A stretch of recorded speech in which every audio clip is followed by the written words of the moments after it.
I don't know why I put the Flyers on, but everything's fine. Everything's fine. It's okay. Flyers are going to win Stanley Cup this year, and right before they win, coronavirus is going to kill everybody in the United States, and I'll never get to see it. What? How poetic will that be? It's a positive episode of Obey the Puck. I'm Dan Colachico, DanLo83. Kelly's at Sked Central. You see on your screen if you're watching on twitch.tv/DanLo83. Thank you, Alec. 5 for fighting. I look beautiful. Thank you. Paul, Puckman, all right. So we have a few things to talk about. One of those things, the first things I want to mention is we always joked on this show. We've been doing the show since Kovalchuk left New Jersey, then came back. And now we always joked he'll end up on one of our teams one day. And here we are. It's 2000. I almost said it's 2019. It's not. It's 2020. And Kovalchuk is now a member of the Washington Capitals. Kelly, it looks like, Mazel Tov. Sorry for your loss or your gain. I don't know. Here's the best part of this, which I ran into the room to tell Kelly when it broke. Is Montreal retained 50% of his salary?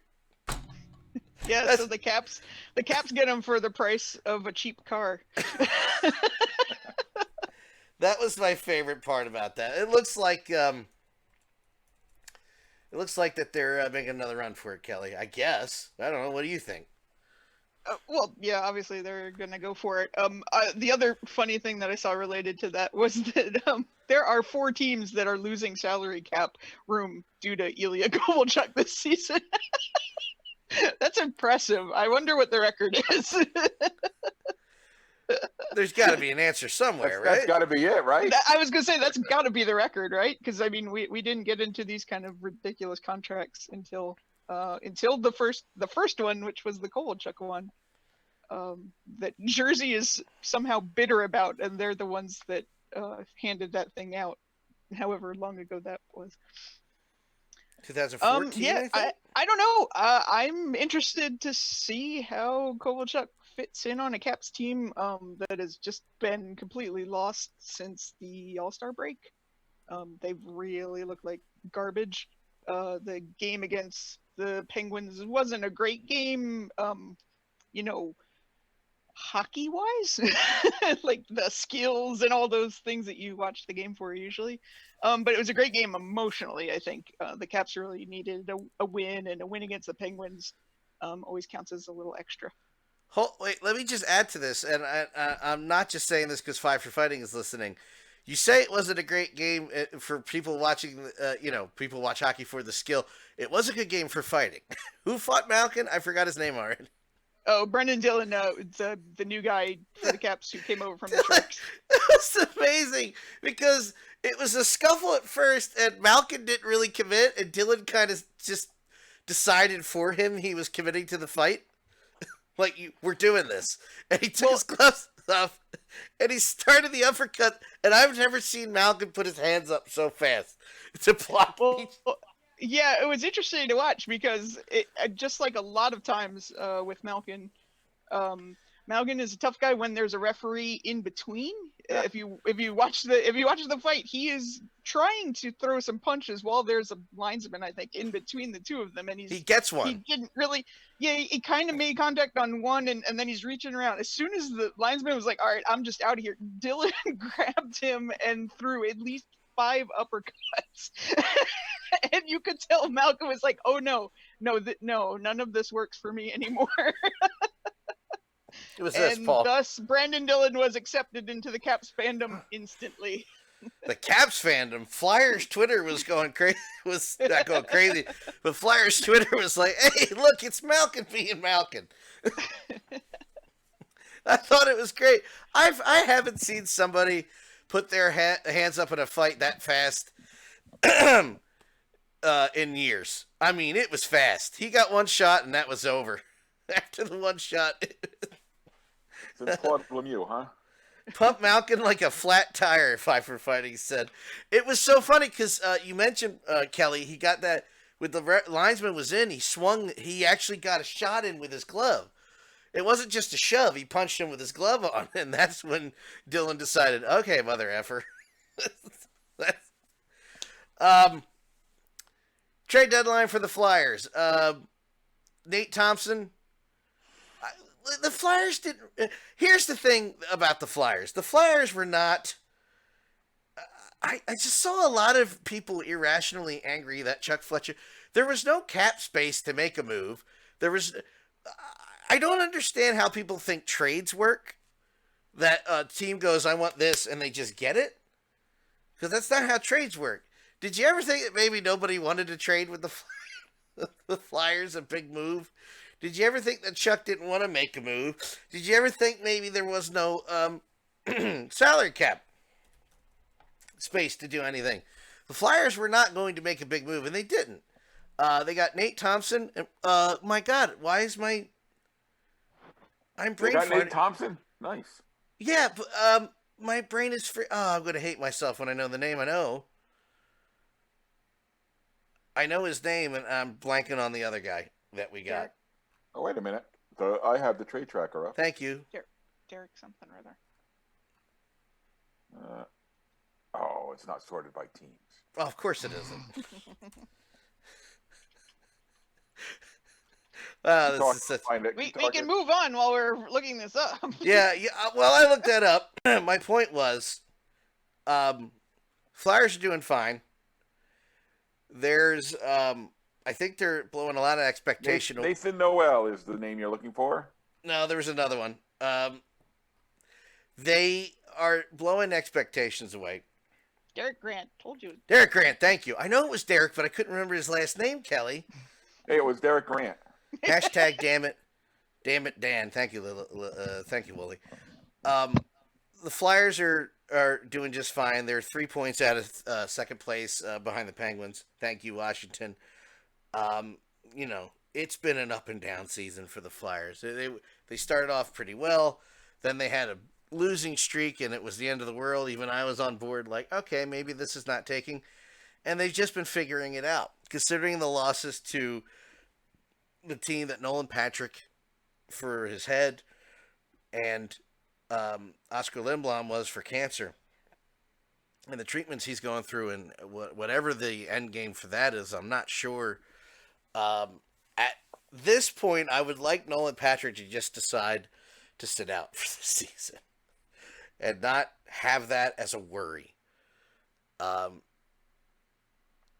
They still have not been able to pinpoint what the issue is. It's not migraines. It's just chronic headaches. So just sit out for the year. See, right now it's straight from the horse's mouth. It's a decision between the doctors, the team, and him. And whether he feels good, then it goes to the doctors, then it goes to the team. And I don't know. I wouldn't try to fight to be on the team this year. I'm not a professional. I'd probably killing him. I know for a fact it's probably killing him to be sitting out. And it's a big question mark. But maybe take the rest of the year off and see how you feel in the beginning of next year. I'm not upset with the Flyers at the trade deadline. They made some depth moves where they needed it, considering Lindblom and Patrick are out. They weren't trading for a goalie. I saw at one point the NHL Network had Brian Elliott as the in play, that he was going to move somewhere. I was like, what? Why is he up there? He's not going anywhere. He's literally there for this reason. Nobody's replacing Brian Elliott in his role this year. So, Paul, how did you feel about I didn't even see the Bruins' names very much. I guess they don't make the need to make any changes. Bruins had a good trade deadline. They didn't make any earth-shattering moves. They made a couple of smaller ones. They made 2 separate trades with Anaheim. First one, they got rid of David Backes' enormous albatross contract, so that alone is a good thing. They sent Backes a first-round pick and Axel Anderson, who's a fair to middle end defenseman prospect, to Anaheim for Andre Cachet. That's spelled Case, Cachet, just like it sounds. And then they sent Danton Heinen to Anaheim for Nick Ritchie, because you can never have too many Ritchie brothers. Now they have two on the team. And the real benefit of these moves, it does kind of strengthen the forward rotation and kind of solidify. If Cachet can slide on the wing with Krejci, it's going to be a fantastic fit. And Ritchie gives them a little size, because what they lacked in their playoff run last year was size amongst the forwards. And when they ran into St. Louis, they got run over, and St. Louis wore them down. And right now, it looks like the playoff run for the Bruins could be the Islanders, then the Caps, then the Lightning, and then whoever comes out of the West. You've got grinding, big, physical teams there, if it all works out. What the hell? What did I just say? What? They're not playing the Flyers. The Flyers are in third place in the other division. We'll get you. But say that's the run. They need some size. They need some grit. They need some toughness. You can't keep having little teeny Anders Bjorks and Danton Heinens getting run over all playoffs, and Carson Kuhlman's, who's only 5'9", a hockey player smaller than me. So, how do you feel about the big thing with the Bruins moves is they saved, I think, a total of like $6 million, which they can use to re-signing some of their free agents at the end of the year. So that money's going to go to Torrey Krug to keep him in the fold, Jake DeBrusk, guys like that. So they didn't make any big splashes, but it was a good trade deadline for them. Hey, question. How do you feel about Cassidy? He has surpassed all of my expectations for him by leaps and bounds. I was not a big fan of him when he was in Providence. He coached down here for 4 or 5 years, and just never thought a whole lot of him. He got the job, and he's done a good job since he's gone up to Boston. And the players like him; they respond well to him. So yeah, he gets my approval. Hopefully it works out. I don't think it will, but I also don't want it. Well, he's got him to the Stanley Cup Finals, so hey. Yeah, well, lost in Game 7. Oh well. I mean, you can't ask for more than that. Well, you can only go down from there. Exactly. I also don't want him to do well, because I hate you guys so much. You hate just about everything, though, so that's not a shock. That's true. That's very true. I don't hate Kelly. Well, that's a good thing. I mean, that's 50-50. Yeah, it depends on how I feel when I wake up. Yeah. I mean, to be fair, it's also 50-50 on how you feel when you wake up that morning. Yeah, true. That's true. Let's talk about emergency backup goalies for a little. Oh, wait, was there any other moves to the trade deadline that stuck out to you guys? The Penguins pulled their usual magic. Yeah, magic. And somehow stock up with all these great players at the deadline. And every year you see it, and you're like, how? What? Huh? Yeah. But every year they do it. Every year they seem to make the right moves, trading away youth, to kind of fit these pieces in with that incredible core that they have, and the young guys that they were like, nope, we're not trading him, we're keeping him because he's a keeper, and they keep building these teams. That team is scary to me. The big question is in net. I don't trust who's their start. I know Matt Murray's there, but he's kind of been surpassed. Oh hell, I don't know. Is it Jari? Jari, yeah, Jari and Murray. Being a Bears fan, Jari doesn't scare me, but the rest of that team does. And Crosby had 3 or 4 months. I mean, he had surgery and was recovering, but like a rested Crosby, that's scary. That's pretty scary. But yeah, they always seem to pull the right moves right around the deadline and add really important pieces to their team. So it'll be interesting to see how that plays out. It was a lot. There weren't a lot of big moves. Thornton didn't go anywhere. There was talk that he was going to go maybe back to Boston. I'm glad he didn't. Which was interesting. But there weren't. I can't think of any really big names that wound up moving along. Can anyone else? Well, I was kind of amazed how it was like an arms race with the Eastern Conference leaders. I mean, Kelly, you talked about how Washington improved. Pittsburgh improved. Tampa Bay made a ton of depth moves. They added 4 or 5 new guys. They're really going all in. No, So- they're not that good. They I know. Yeah, the Bruins have won 11 out of 12 since the All-Star break and have lost ground. yeah. That's how the East has been this year. You've Yeah. had like 4 teams that have just gone on these insane runs, but another team has gone with them. It's like watching one of those long distance bike races, right? Where the 2 guys, they decide to just break from the pack, and the rest of the pack's like, oh well, third will be nice. That's Toronto. I'm going to settle here in third place. That's good. That's fine. Third's fine. Yeah, you talked about Thornton declining his no trade clause because Dallas and Boston were rumored for him, but Patrick Marleau went. Yeah, to the Penguins. Yeah. The Oilers picked up Athanasiou from Detroit. That's a big pickup. That's a big that one. I don't That is an know underrated how they move did that that. I think he's going to be great on Oh the my side goodness. of Draisaitl and McDavid. Because he can skate with those guys. Yeah. And he's got the skill, not to match those two, but he can play with those guys. Hold on a second. Did I miss Leonard going to Vegas? I was just going to mention him. That's a big underrated pickup because Flower, is worn down. He can't play 90 games a year like he's been doing. So Lehner's a quality backup there to split the load. That's going to be big. Sorry, Kelly. I just missed that, and I was reading through, and then I saw it mentioned in the Twitch chat with Wooly and 5.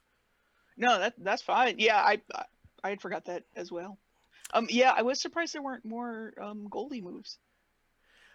As far as the Lightning, and please know, because I know Rev's going to hear this. Please know I don't mean this in a disrespectful way. Although screw Tampa Bay. No, you have to think that their window is closing. Nah. No, No. really. The same thing we weren't talking about with Ovi getting older. You're not applying to Stamkos, like. That window was closed and they went on a run. You can't. No, I'm saying like. That's Can't, what I'm trying to imply here. That they're going. This is the run. They've been on a run for the past 3 seasons. They've stumbled in the playoffs. Can I just? I just want to point out that tonight at the Flyers game, Gritty has the same. Went over the Fanatic makeover.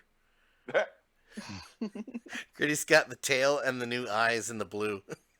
I just saw him walking in the crowd. You just tell because it's all orange except for the face, and the tail is just bright blue in the sea of orange. and so right after apparently very quickly in the Caps game tonight, right after they had the big ceremony for Ovechkin, he's officially 100 behind Gordie Howe as he's already scored. Unreal. Go ahead, Paul. One last thing about the trade deadline. You know who else has had a good deadline, and we always crap all over them, and rightfully so lately? The Ottawa Senators. They have 12 picks in the upcoming draft. 7 of them are in the first 3 rounds. See my face? So there's your next dynasty right there. Yeah, this is my face about the Ottawa Senators. It's still the Senators. Yeah, I think I get the feeling it's brilliant of them, and obviously they need to just start over. Unfortunately, they have all those picks, but they still have that same management team in place, right. and I have absolutely no faith that they know anything about what they're doing. Well, your But odds we'll see. are pretty good though with all those picks. Yeah, Just to add to look this at is Edmonton. Look how long and this it took is- Edmonton to- that's true, and this is why I like doing this on Twitch because I get input from other people. To add to the Vegas said the Vegas Leonard thing, they only took 1.4 out of their cap because Chicago retained 2.5 and Toronto retained 1.1 of that. So he's on 3 salary caps It's just himself. a 3, yeah. I love it. I love that. I want to bring How up. awesome is payday? Open up your mailbox. Oh, here's one from the Blackhawks. Here's one from the Maple Leafs. Make sure he's got somebody waiting in the mailbox. Make sure you get all 3 checks today. From Five for Fighting, Tampa either wins it this year or not at all. You heard it first here. they, they had it playoff depth for the more gritty play. You can't use that word for any other team now. Just want to point that out. They added more gritty play as opposed to last year. If it pans out, who knows? It's now or never for Tampa. And I agree with that. I completely agree with that. I know. I can't argue that either. Kelly's usually right about those things, so I'll probably eat those words later. Still got a draft well, and it's Ottawa, so yeah. That's what I said. Yeah, how many number one picks did Edmonton have over the years till they finally got out of 4. last place? Is it 4? 4 in the top 5, or And 4 all years but in a row one in are- the top 5 or something. Yeah. All yeah, but and they one, still haven't been past the second round. No. and all but one are gone. So there is that. Let's talk about Toronto for a second, and I only mention this because Kelly keeps track of Toronto through Steve Dangle. They had this is going to transition into the next conversation. I know some people who are listening to this don't like Steve Dangle, and we're not talking about that. I was just using that as an example. So, what's going on with Toronto? I thought this was. We were talking about Toronto completely differently. I wasn't. I was being defiant for defiant's sake to say, it's still the Maple Leafs, 1967. I was basically reacting to Toronto like people react to Philly. It's 1975, doesn't matter. It's still not going to win anything. And lo and behold, Toronto, what's going on in Toronto? Does anybody have any thoughts about that? Oh, they're trying to figure it out. But that's the thing with Toronto for me watching them this season. Yeah, they're a mess, but they are so talented that even as a mess, they're in the playoff hunt, which in the East this year is really tough. I mean, the East has been insane. Like people are like, oh well, they're not in the they're a game out of the playoffs or something. I'm like, yeah, but so if we had the Western Conference in the East, so would everybody. But like 3 teams over there, the East has been insane, but. Toronto has so much talent. They've been able to hang around even as it all caught on fire. If they figure it out, and manage to avoid Boston, I think they have a shot. Here's a question, and I want to add to this. Why were they not more active at the trade deadline after losing to their own Zamboni driver? Just wanted to pose that question because they lost to their own Zamboni driver. David Ayers had to be put in because not only did the Canes lose Mrazek, they lost. I forgot who even started. I don't even know who they. Was it Reimer? First of all, that play against Mrazek looked. And both of them they're out more than just a game. Like they are both injured. So Mrazek, I believe, with concussion. If he doesn't have a concussion, I'll be surprised, because that was a hard hit. I'm not saying it was predatory. I didn't mean that. I'm saying that could have been avoided, and it was a hard hit. So if he's not hurting, I don't know what to tell you. But as far as I know, they were quiet during the trade deadline. They kind of have to be. That team is so close to the I can't even think of the word, salary cap. Good grief. They're technically over it. They've been playing the long-term injury thing, and all of the cap wizardry that is available. Toronto has employed it to field the team this year. I think they've started the year like a player short because they couldn't have the full complement because of salary issues, so they really couldn't be that much of a player at the deadline. Yeah, but with all that offense and that star power, how did they not win that game? Down 6. Well, the Canes put on a forte clinic for the ages in that game. I mean, I watched it. Go ahead. What do you need to keep? Sorry. No, go ahead. No, what Paul said. Yeah, the Canes decided that they were going to help this guy, and they did. I mean, if you go back and watch, like, yeah, they were protecting the goal like their children were in the net. It was amazing to see. And meanwhile, I'm sure Reimer and Mrazek were like, "The hell, dude!" Where was this kind of thing when I was in net? And I'm dead. It's Mrazek saying that. Yeah, there's a. If I was Dubas, I'd be nervous. Like, I got to make the playoffs this year. That's just me. That's just my feeling. I don't know. But anyway, the transition was. Go ahead, Paul. Speaking of jumping back to the trade deadline, you know who the biggest losers were in the trade deadline? The Charlotte Checkers. Because both of their goalies got called up. I think Carolina traded away 3 or 4 of their regulars. So, man, they are screwed. And they were fighting for a playoff spot. Well, they're not doing too bad. They're only down 1 goal to Hershey right now, so they're in the Bears' head after last season's playoffs. Oh, I'm real sad about that. Well, I don't know. I missed the first period, or part of the first period. Oh, but, gotcha. They're also massive. That was Yeah. the thing that struck me during their cup run last year. Like, everyone on that team was huge. When they were playing the Bears, it looked like they were playing a peewee team.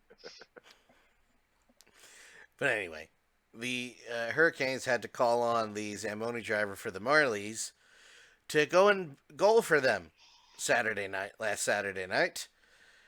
And he only let 2 goals in, and as you said, they put on a clinic, and they decided that we were not going to allow any more goals passed, and they won 6-3 against the Toronto Maple Leafs. I think I'm of 2 minds. It's kind of cool for Ayers to be able to do that. Was he 42 years old? And to be able to hang and get a period in play and not completely S the bed and lose that game. On the other hand, that's got to be embarrassing.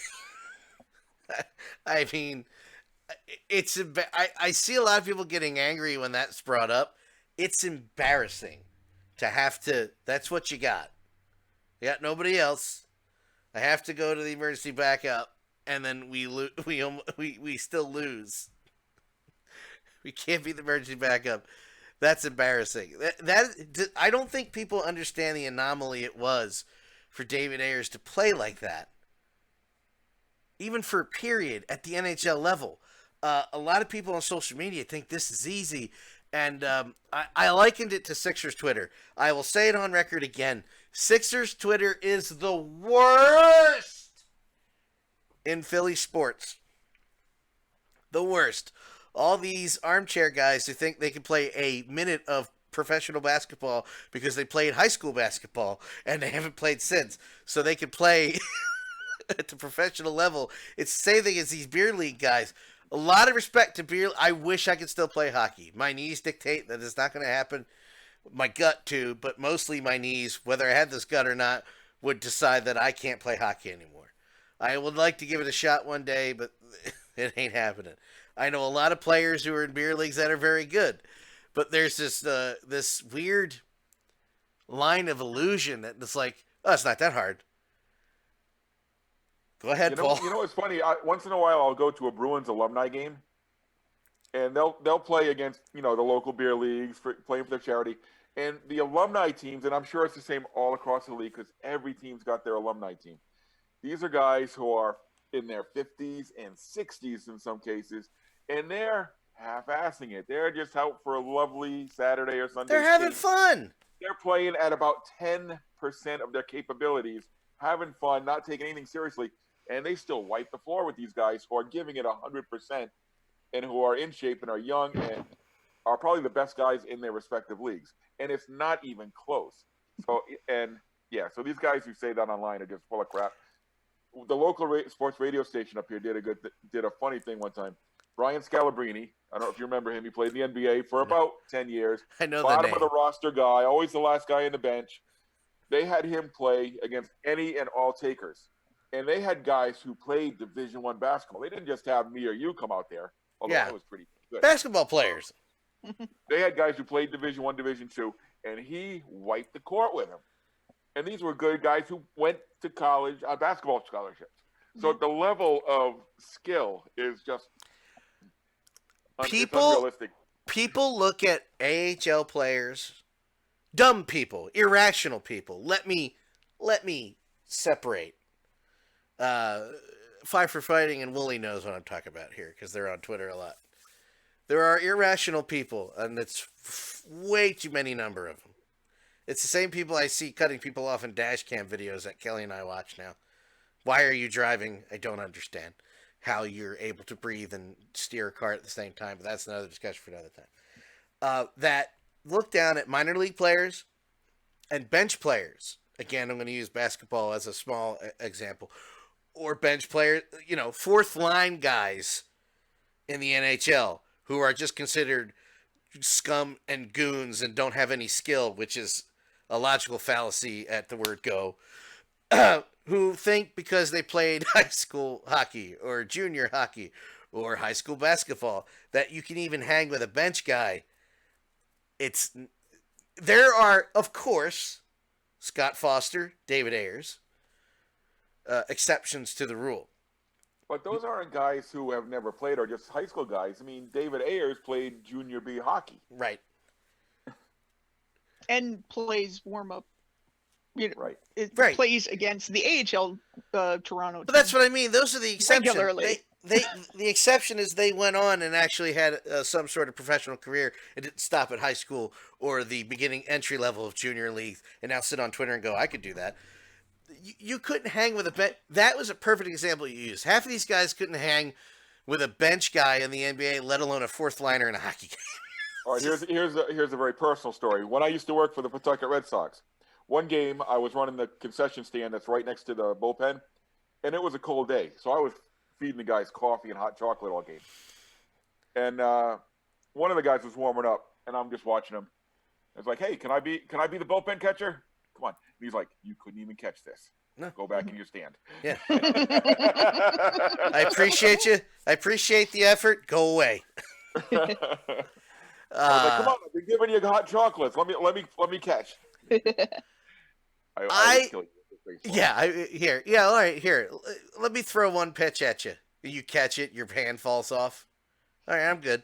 I'll see you later. I'll say. Good.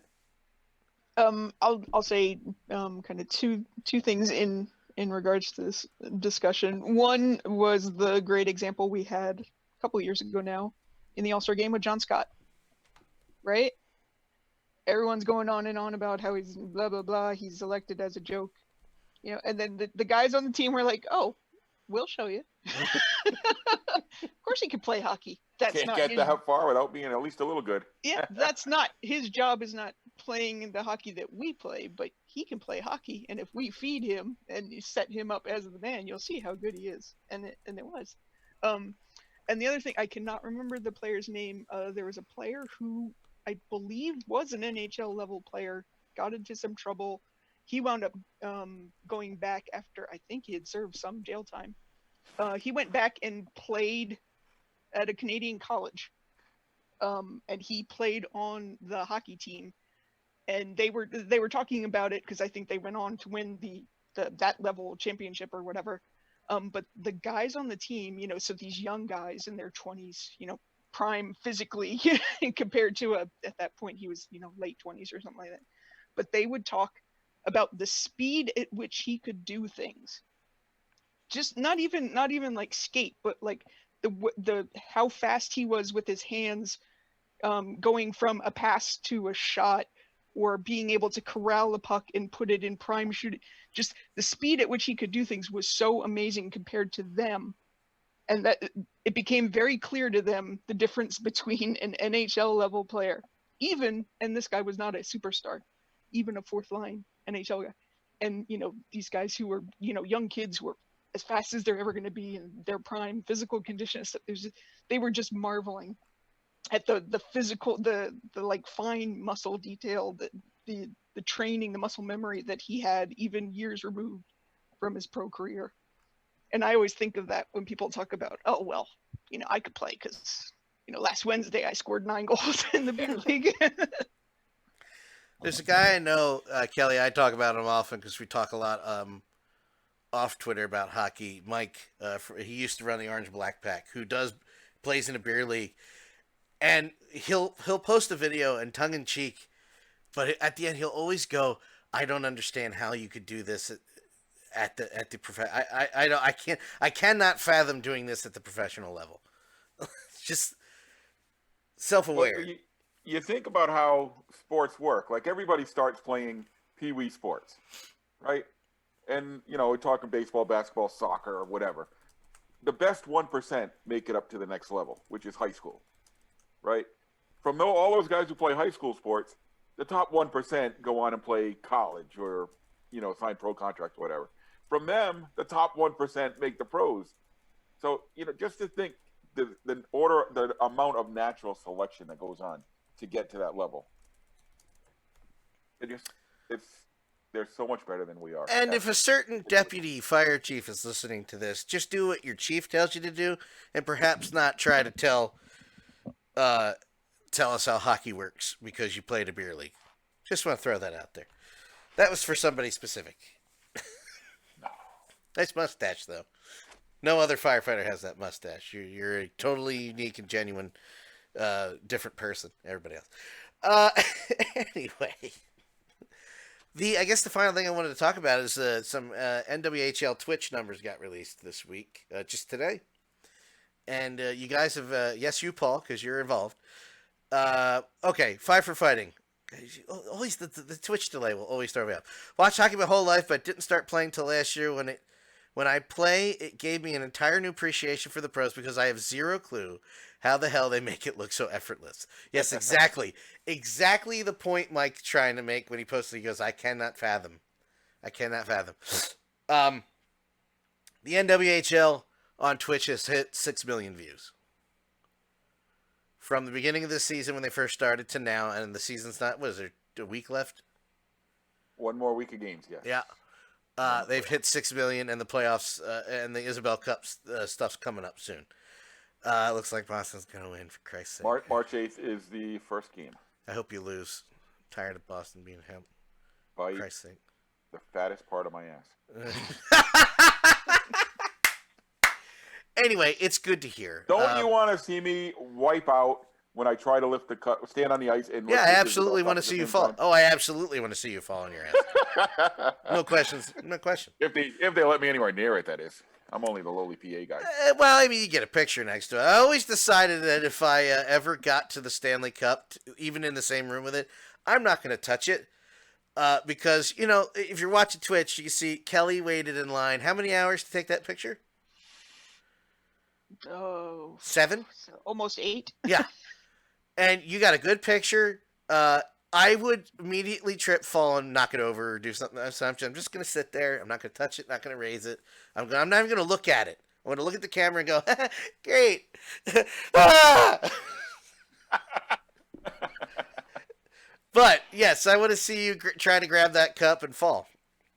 That would be very funny to me. Then I could tweet, and I could go on Twitch and tag you and go, hey, I know that guy. He fell on his ass. I think the odds of me and some of the other crew getting on the ice are slim to none. Slim to zero. I do want to say this about the NWHL.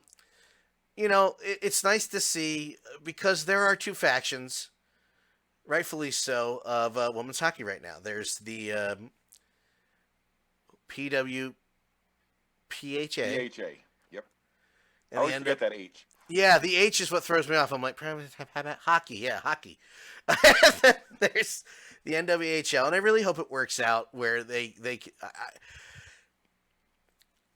I really hope. And I've been harsh on the NHL, and let me preface, I know it's not their place. They don't need to step in. I just wish they would take an example from the NBA and put some money where their mouth is and try to grow the game in general. But I understand it's not their place. They don't have to. However, I hope somebody steps in and sees these views and know that there's something they can build on, whether it's the NWHL or whatever forms out of the PHA. I forget where the P and the H goes. I'm terrible. I really hope something grows out of it because there is an audience, and the audience is growing. It's slow. It's a slow growth, but there is an audience growing every time, and the chats are fun, and it's a good atmosphere right now. It's good timing. People who are watching the game seem to sympathize mostly, and of course, with the How do you get those? Wooly just threw all the logos in the Twitch chat, and I don't even have those. Now I'm jealous. The 5 for the NWHL. I'm very sympathetic to the ones that are striking because they're right. They're absolutely correct in why they're doing it. And I also, we've discussed it at length before. I just think it's good news to see that kind of number. With the kind of year it started out to be for women's hockey, where it was kind of two factions, those are good numbers. So I hope everybody sees that and starts talking again, because I want that to grow. Paul, your comments being that you worked there. Yeah, it's been great to see it grow over the course of the year, over the season, and the All-Star Game was a fantastic event, fun times, and the numbers have increased as the season's gone on. And it's funny, it's been in lockstep with the PWPHA as well, because they've been doing their tour, and their numbers have grown, including selling out the Honda Center a few weeks back. Yeah, we talked about Yeah, we talked about that. And I think it's going to continue to grow. The USA just announced the members of the national team. Yes. And it's really a changing of the guard. What's the next Olympics? 2022? Yes. Yeah.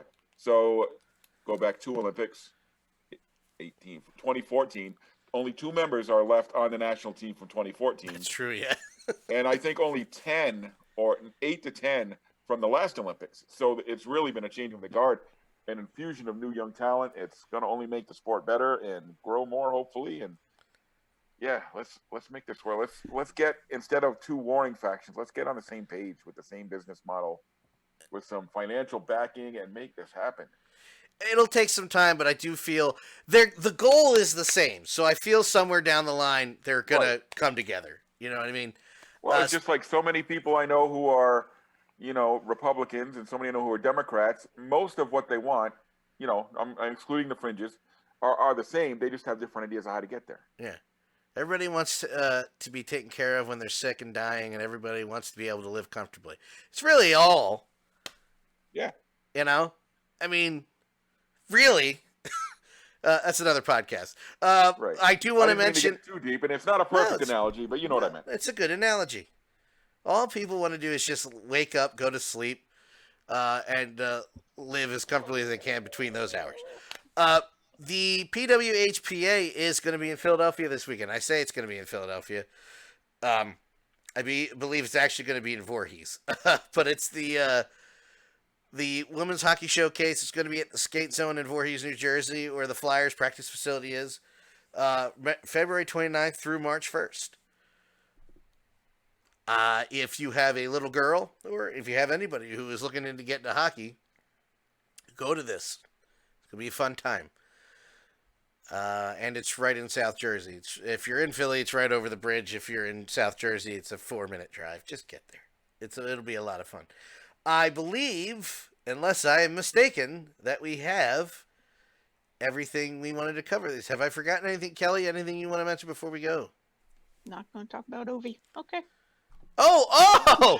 What? Did last time we forgot the bean pot. This time we forget Ovi. Did Ovi do something? Who cares? He hit 700 goals. It's not a big deal. It's not a big deal. I saw somebody tweet. You're going to love this, Paul. I saw somebody tweet, and I forget who. I hope it was sarcasm, but I took it as legit. When did somebody decide that hitting 700 goals was like hitting a 900 home runs? And I said, because only 8 people have done it. What are you talking about? Have that many done it? He's the 8th. Yeah, he's the 8th. Wow. He's the 8th. I would guess he was like the 4th or 5th. No, he's the 8th. That's still not a lot, Paul. No, it's not. I think if you look at the list, everyone above him, except for Gordy, played a lot of games in the 80s. In the 80s, yeah. Well, Kelly, Ovi hits 700 goals. Go ahead. You want to talk about him? No, I just I will refer to my good friend Ron, who was one of the people who really introduced me to live hockey. He said, I'm sure he watched the Caps game. He's like, oh, I woke up this morning, Ovi hit 700. I expected my hockey feed to be, that and memories of the Miracle on Ice because it was the anniversary of that day. and he said, of course, he woke up and it was all David Ayres because it all all that stuff happened on the same day. And I get his point, and he was enjoying it because he was a goaltender. But I think that's kind of the cool part about hockey. You can have like this historic performance, or kind of this career that's gone on for so long, and who's achieving something pretty incredible. You have memories of the Miracle on Ice for USA Hockey. You have memories of the Golden Goal for Canada. Crosby scoring in overtime in the Olympics in Vancouver, and then you have David Ayres living out every fan on the couch's dream all happen on the same day, and that's pretty cool. But yeah, I can't believe I've got to watch Ovi's entire career. That's been pretty cool. And like I've said before, once he won the cup, it kind of frames it in a whole different way that you can watch him play now, and you don't have that stupid that overhanging question, will he ever win a championship? Like, he's done it, so now you can just enjoy, or at least for me, you can just enjoy it and watch it. And he's still as excited as he was scoring his first goal as he is now, which is kind of amazing. I still say he's way more excited when other people score, which is kind of frightening because he gets really excited either way. Well, Kelly, when Kuzia scored that goal against Pittsburgh, and you didn't react because you've been there to that dance. You've seen that script play out before. But when they beat Pittsburgh and advanced, what did you hear on TV? You heard Ovi screaming before even the announcers knew it was in. All of a sudden, real low in the mix, you hear him go, yeah! You know what I mean? So You're not wrong about that. Yeah, that's I think what I'll remember when he's not playing anymore. I'll just remember a guy who loved scoring goals on his own, but I think more so loved when his teammates scored. I will say this, as a guy who came from Philadelphia and heard all of the, what's the word I'm looking for? The party line of hell, what a terrible human he was, and he's selfish, and he doesn't care about the whole team. To see a non-biased version of Ovi, it couldn't be further from the truth. It's very rare to see a player get that excited for other people, right? And I don't want to start an argument like, well, I've seen this person do this. I have never seen a player watching, because all we do, you and I watch all the Phantoms, the Bears, Caps, and Flyers games. Right now on the Flyers, there's Travis Konechny and Kevin Hayes who get real excited. Giroux has stopped emoting because I think he's a machine and not a he's good dead type. inside. He's dead inside for being a Philly as long as he. Yeah. So there's that. I've never seen somebody emote and try to kill his player by celebrating so hard that he almost knocks his head into the boards as much as Ovi does. That's just my outside opinion of it. To the point where I was almost defending Ovi 2 years ago, like he was on my team, where people were like, he sucks, he'll never be good, blah, blah, blah, blah, blah. He didn't win a cup, blah, blah, blah. I'm like, well, he's got a cup, so you can shut up now. That's over. Yeah, 700. And I do want to pose this right here, right now, for the record on Twitch. You got, does he break the goals record? Wooly, we're getting to that right now. That was the question I was going to ask. So I got a bunch of people in Twitch listening to this right now, so this is going to be on the record, not getting edited out. I'm going to ask Kelly last. I'm going to go to myself first. Paul, you can just go right after me.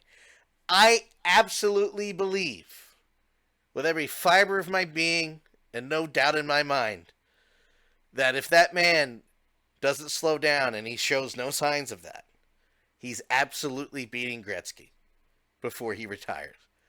It's almost too easy for him. Now, Gretzky's numbers are astronomical, and that's how good Ovi is. unless he has a huge fall down the other side, which I don't see happening. Man comes from a family of athletes. I absolutely believe he will beat that before he retires. Well, of course, before he retires. That was redundant. You got what you got my point. Kelly, Paul, If be you would have completely asked me honest. this You don't question- have to agree with us. You tell me how you feel. I always do. Good point. If you had asked me this question a couple years ago, or even 3 years ago, I would have said no friggin' way. Always thought of Gretzky's record as untouchable, but we actually talked about this one show. It was a while ago. Yep. And if you do, like you said, if you do the math and he can continue this pace, he's got a shot at it. I don't think he's going to do it, but I think he's going to get within shouting distance.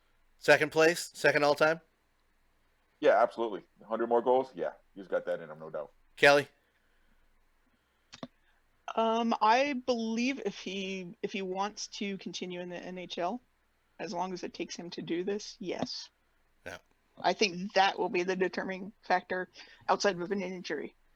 If he decides he wants to do it, he'll do it because he can go the Yager route.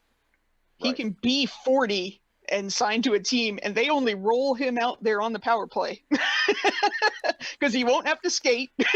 How old is he now? He's 31. Ovi? No, he's older than that. He's older than he's- that.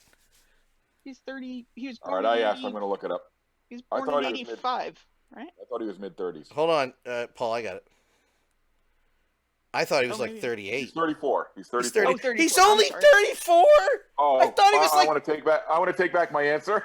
I Yeah, thought he was. He's, I thought he was like 38. so he's got to get He's definitely doing it. 93 goals. He's- So over, say, 6 or 7 seasons. Oh, geez, and he's scoring 50 a year right now. Yeah, he does Yeah, that. so he's got a couple years of 50, a year of 40, a couple years of 20. He'll get it. Yeah. Yeah. And he lost a season and a half.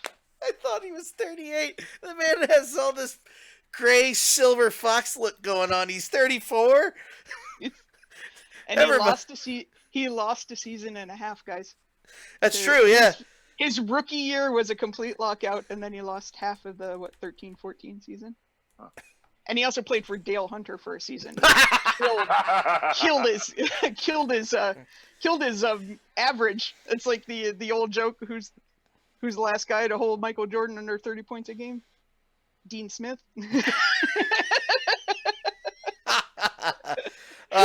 Wooly said that he pulls a Michael Jordan, retires, comes back after a year or two. Ovi will not retire until if Ovi retires, Ovi retires. Ovi's not taking a break. Oh, was this the year that Hunter coached? He went from 3 straight 50 goals to 33, and then rebounded with 49, 51. Oh, what a shame! Yeah. He only scored 33 goals. Oh darn! God, every time I look back at that footage, I just look at Dale Hunter, and if you see a man who doesn't want to be there. Well, Hunter's plan was, I'm going to win without Ovi. I mean, you could look at his ice time that season. He played as if Ovi was like kryptonite, putting him out on the ice. Disrupted everything Dale Hunter wanted to do with that Capitals team, and he still scored 33 goals. 33. 30, Oh. 31 or whatever it was. Wooly just said in the chat, that's how much gray you keep when you keep losing to the Pens in the playoffs. Well, That fair didn't enough. happen until after he beat them. That's true. Yeah, all that gray was from the partying. He put like 6 years on his life. Oh man. Well, Did anybody okay. enjoy the cup more than Ovi did? I don't. No. I- No. No, I don't Maybe- think so. Not my lifetime. Maybe Yeah, Brett I Hull, can't and he wasn't even on the team. I'm pretty sure Brett Hull is still drunk from that night that they won, and he wasn't even on the team. I'm just saying. That was so funny. It was. He was drunk by the third period. I think my the image of Ovi celebrating is not any of the iconic ones, and there are several. It's the one that I had from it's one of the only national games that I watched. And you know, they had the caps to the game and celebrated the cup, and the caps are up in the box, and they had the cup, and they would, you know, they'd show them on the screen or whatever, and they'd raise the cup, and it was all the different guys. But there were times when they weren't on the screen, and Ovi just would grab the cup and just hold it up, like for minutes at a time. Like he was just, there was no one happier. You have to understand. I know you understand, Kelly, but for the listeners who only know Ovi on the fringe, you have to understand that Ovi. So he was just like Crosby. He was given the nickname for Crosby was the next one when he started. Ovi was the great eight, great. So he's been living up to this since day one, and the pressure from national and local about not having a cup, and it's always his fault, not the team. It's always Ovi's fault because it's a one-person sport is all hockey. All this pressure for years, and finally getting the thing that everybody said that he didn't matter until he got. He wasn't putting that down. He just wasn't. That's just... Oh, God. You don't... The only thing that upsets me is talking about this. I'm not saying Giroux is as good as Ovi. Calm down. Kelly, I know you won't get mad about that, but I want that for Giroux so bad. Just for Claude Giroux. I love TK. I love this team they put together this year. Kevin Hayes has been a godsend. When everybody said, you know, Chuck Fletcher, everybody else got better, not the Flyers this offseason. Claude Giroux, I want that for Claude so bad. You have no idea. You can see a grown man cry on this stupid thing about a goddamn sport. Claude Giroux gets talked bad about so bad outside of the city. Not in the same levels as Ovi, because Ovi is considered the guy. But, you know, trade Giroux, he sucks, he doesn't produce, and meanwhile, I always go to the one stat I know is since 2011, there's only 2 people that have scored more points in the NHL than him. Just two. I want that for him so bad, just to shut him up. Just because once Ovi won the cup, it was like, that's it, it's over. Your arguments are over, he has the cup. Now he's a first ballot Hall of Famer. Is that good enough for you? I just want one for Claude, just the one. And I want it in orange and black, just so you hold it up and just go like this. And then grab a cop's ass and get arrested. Anyway, hey! You don't remember that, Paul? I remember that. Okay, can we go now, Kelly? Yes. Can we talk about Ovi enough? Yes. We'll be doing this in 3 years when he breaks another friggin' record. Kelly, where can people follow you When on he hits Twitter? 800, huh? Yeah, when he gets 800, we're doing it all over again. Kelly, where can people follow you on Twitter? Oh, they can follow me at Skid Central. Paul Baker, you, where? Follow. Me, Puckman RI. Okay, Tonto. Me at DanLaw83. TheBradyHicks.com to listen to the audio podcast on your web browser that you choose to use. The VOC Nation Radio Network, search on Google and Apple Podcasts to listen to on your phone, or twitch.tv/DanLaw83 or youtube.com/DanLaw83 to see the videos versions of all the podcasts. The HIAC Talk Radio Network, of course, HIAC Talk Radio on all social media platforms. Obey the Puck is at Obey Puck Show on Twitter and Obey the Puck on Facebook. Please like, share, subscribe. Even if you don't listen, just hit the share button. Lie to me and say it was a great show. I don't care. If you lie, I'll never know. Tell me I'm pretty. Yeah, just tell me I'm pretty. By the way, this is a Flyers Royal Rumble t-shirt for those hockey fans stuff. So I don't know what that is. Thought we were showing what our T-shirt said. Mine is a Brockton Rocks T-shirt. I don't know what that means. What's about college baseball team? Uh-oh. Kelly's gonna curse. For Kelly Levy, I'm Paul Baker. No, that's Paul Baker. I'm Dan Calchico. I don't know who I am. I'm going. Good night. Thank you, Five for Fighting and Little Wooly and everybody else listening at Twitch. Thanks for contributing. I hope you come back next time. Thanks for the compliments. See you next time. Good night.